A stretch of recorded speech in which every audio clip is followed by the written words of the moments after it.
Hello everyone. Welcome to another Chi-5 video.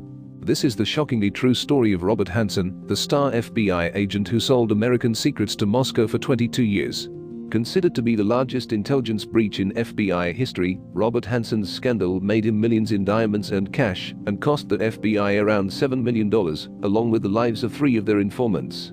Chapter 1. Who is Robert Hanssen? To the residents of the quiet suburb of Vienna, Virginia, Robert Hanssen was the perfect neighbor. A devout Catholic, a loving father, and a dedicated employee of the Federal Bureau of Investigation, hardly anyone could have imagined the gentle 56-year-old being anything other than the average all-American guy next door. But for 20 years, Robert Hanssen was anything but that ideal. To his handlers in the KGB, he was Ramon Garcia, one of their longest-serving informants, and a trusted source of endless information on United States espionage, security, and computer systems. By the time he was finally caught in 2001, Hanssen had given away countless secrets, led multiple American informants to their deaths, and cemented himself as the most damaging spy in FBI history. Chapter 2. How did Robert Hanssen end up in the FBI?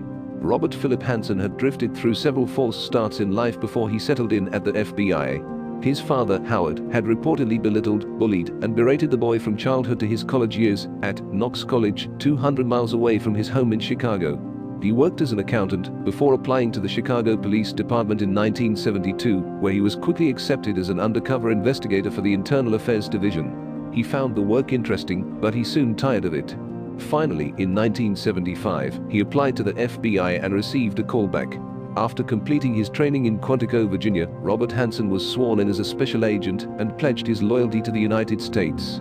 By 1979, the Hanssens and their 3 children were transferred to New York City. FBI policy required routine rotations to discourage their agents from growing complacent. However, they didn't offer additional pay for the high cost of living in a large city. Due to this, Robert's credit card bills, mortgage payments, and debts piled up as he was repeatedly forced to move his family from one place to another. Despite the low pay, long hours, and even longer commute, the FBI entrusted him with more responsibility. When he was transferred to counterintelligence, Hanssen gained access to the most sensitive, secret documents concerning espionage in the United States. He knew all the details surrounding the surveillance operations that targeted Soviet citizens and officials in the country, who was watched, and who to approach. A plan then began to form in his mind. Chapter 3. Robert sells out to the Soviets. Desperate for a way out of his money troubles, Robert Hanssen sent an anonymous letter to a minor Soviet official at the United Nations. As a way to gain Soviet trust, he offered up the name of General Dmitry Polyakov, a high-ranking mole in the USSR's Foreign Military Intelligence Agency, GRU, in exchange for $20,000. Hanssen wrote to the Soviet that if he agreed to the switch, they could arrange for the swap through a personal advertisement in the newspaper, The Village Voice. Sure enough, just weeks later, the ad was answered. And with that, Robert Hanssen was officially in the employ of the Soviet Union. Meanwhile, Hanssen was promoted and reassigned to Washington, D.C., the FBI's nerve center, to work in the budget office. Robert now had access to even more top-secret information on nearly every active operation, including names, funding, locations, and dates, as well as the activities of agents, spies, and informants. After buying a $150,000 house in Vienna, Virginia, Hanssen turned back to espionage to make ends meet.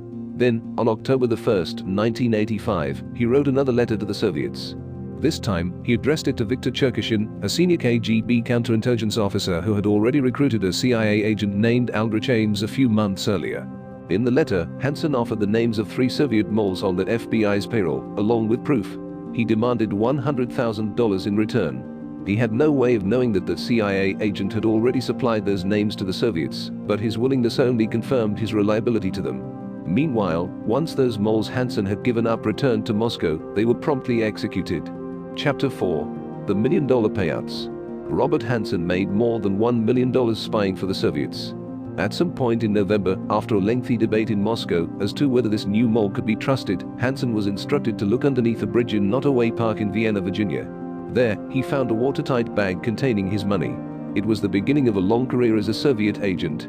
Over the next few years, Robert Hanssen sold numerous secrets to Viktor Cherkashin for several tens of thousands of dollars. And all the while, the FBI had tasked him with recruiting potential moles and sniffing out likely spies. How ironic. In fact, the FBI even assigned Robert to track down the person responsible for what was, by now, clearly, a gaping hole in US counterintelligence, a hole which Robert and CIA agent Aldrich Ames had opened. Robert cleverly took the opportunity to divert attention from himself and throw the mole hunting teams off the scent. Through Hanssen, the KGB learned about a secret tunnel that had been dug underneath the Soviet embassy in Washington. Hanssen warned them whether spies were under suspicion and gained extensive lists of double agents working for the United States.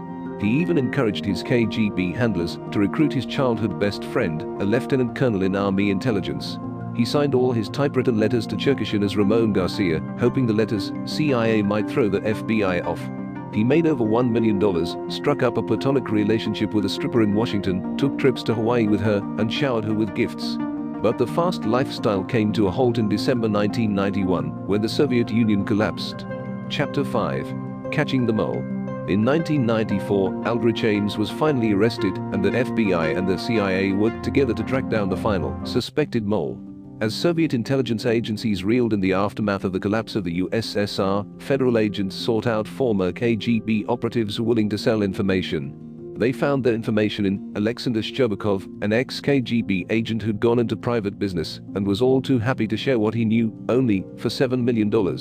He provided a file that contained damning evidence implicating Hanssen as the mole.